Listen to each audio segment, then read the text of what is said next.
Cette conférence a été l'occasion de revenir sur les sujets PPE, compétitivité. Je voulais simplement effectivement intervenir sur le sujet industriel et voir un petit peu comment les choses allaient se passer dans les 3-4 prochaines années. Le gouvernement a mis des ambitions assez contraignantes à l'horizon 2023, à la fois un peu décevantes sur les seuils et les quantités, les potentiels qu'on pourrait produire, mais aussi extrêmement ambitieuse sur les tarifs et sur les coûts de production qu'on allait devoir atteindre. Concrètement, le gouvernement demande beaucoup d'efforts à la filière, alors que la filière démarre à peine.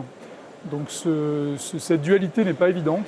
Et clairement, nous, en tant que grand groupe, on va jouer notre rôle à plein pour aider la filière à baisser ses coûts, à améliorer sa compétitivité, tout en continuant de favoriser le modèle français, qui est plutôt un modèle avec des unités de taille petite ou moyenne. On n'est pas sur ce que font les pays Nord-Europe.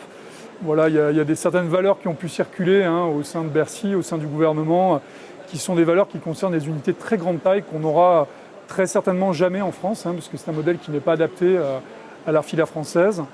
Voilà, nous, on voulait porter aujourd'hui un message, très positif, avec beaucoup d'ambition aussi sur l'industrie. On a en France un tissu de PME, de start-up, de laboratoires qui est assez formidable, avec nos agriculteurs qui sont très motivés. On a un potentiel considérable. On a des externalités positives sur cette filière qui sont réelles, qu'on arrive aujourd'hui à démontrer.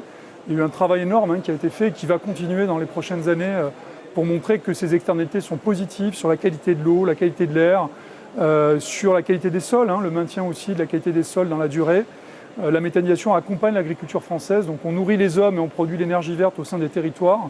C'est un sujet dont toutes les collectivités empoignent de plus en plus. Clairement, ça remonte aussi à Paris. Je pense qu'on n'a pas cette même appréciation entre le gouvernement et puis les territoires, qui sont tous convaincus que ce sont des projets positifs et utiles pour l'environnement et pour les hommes.